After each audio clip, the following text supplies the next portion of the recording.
Hi, I'm ED-SKaR, and this is Brevet Colonel Rawne, or, as depicted here, Major.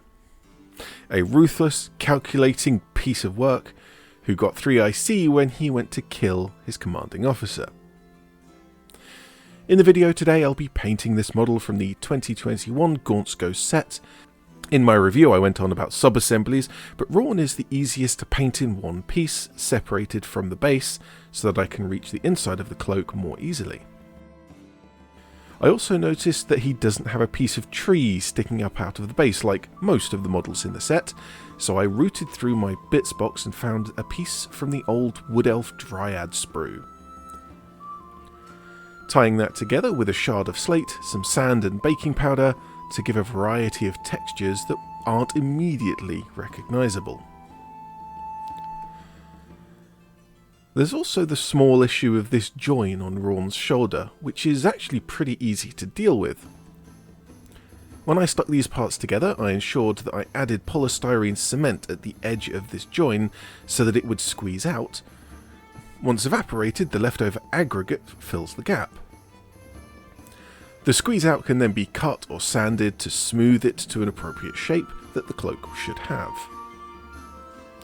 Of the 4 models that have joins like this in the set, this is pretty much the easiest to deal with because I'm happy to paint this assembled and it's easy to access.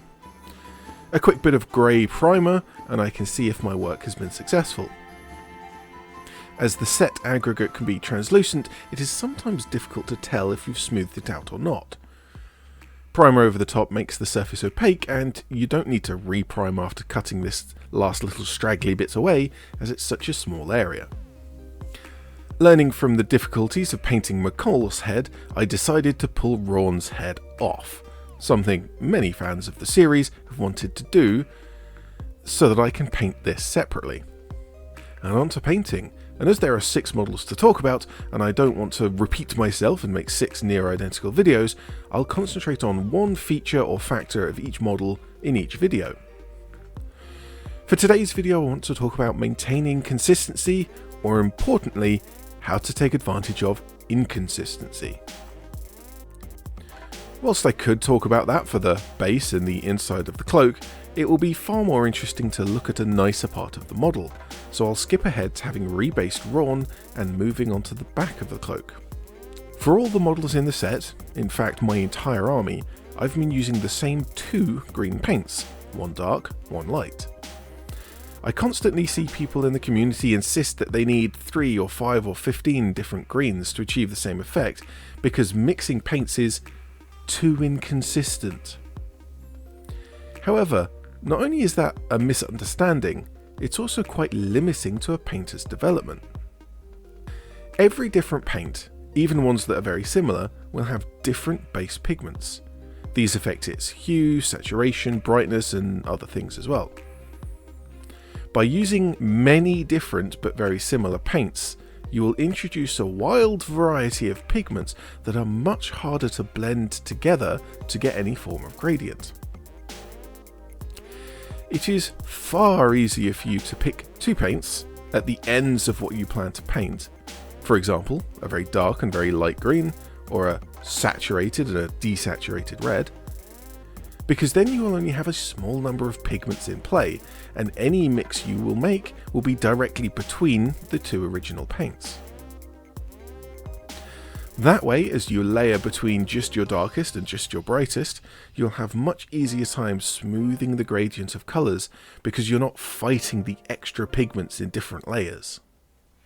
There's always this argument that mixing paints is too inconsistent to paint an entire army, or even a whole squad, which, again, I've never seen that problem. By having the same paint in the darkest shadow of every model, and the same paint on the brightest fold of every model, then the whole army will match.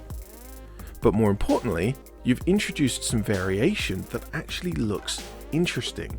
Some models will have slightly more of the darker colour and some slightly more of the lighter colour, depending on how you mixed when you painted those specific models. And by standing them beside each other they will subtly contrast, but still, because the paints are the same, they will be tied together in the look. And so with Rawne, I painted with 2 green paints, Although I did introduce some blue into the shadows, which goes against my little ramble a little bit. The uniform leather boots in the base all got exactly the same paints and the same techniques, but I mixed up whole new batches of paints for each model. This means they will vary slightly, but they'll also match. And it also saves me from wasting paint when my wet palette dries out. Over the top of all of that green, I painted the camo pattern. Now, I'm not mixing any paints deliberately for the camo pattern, but I'm using this opportunity to use up all of the paints on the wet palette. Again, clearing these paints up means I'm not wasting any with the wet palette drying out before I get to my next model, but I'm also tying all of the colours of the model together. By using these same paints and these same mixes that have the same pigments that exist elsewhere on the model, I'm grounding it in the same world. To finish up the model, I'll paint the skin, using a light brown I've used elsewhere as a base colour and a pale Caucasian as the highlight. The light brown probably isn't quite dark enough for the full contrast look, but maybe it's enough for the pale skin of the Tanith.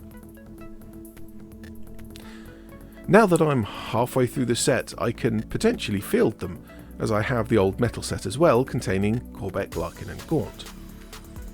I think it's pretty easy to see the difference in my painting from my first Ghost to my most recent. I have improved quite a bit in the last year of painting. I've gotten to the point where I'm quite quick at painting my basic infantry, who take half an hour to an hour each, where Rawne took just less than 3 hours. It seems to be that each of my character models here are taking less time for me to paint, but I really want to push myself to keep taking a longer time to ensure that I keep the neatness and smoothness of detail. Please check out my playlist of Gaunt's Ghost videos. I've been showing many different methods for making the cloaks, as well as other modelling techniques, parts and supplies for making a Tanith army. And also the other YouTubey things, there's a comment section for asking questions, a description with links to my other stuff. But with all that said, I'm ED-SKaR, always will be, and thank you very much for watching.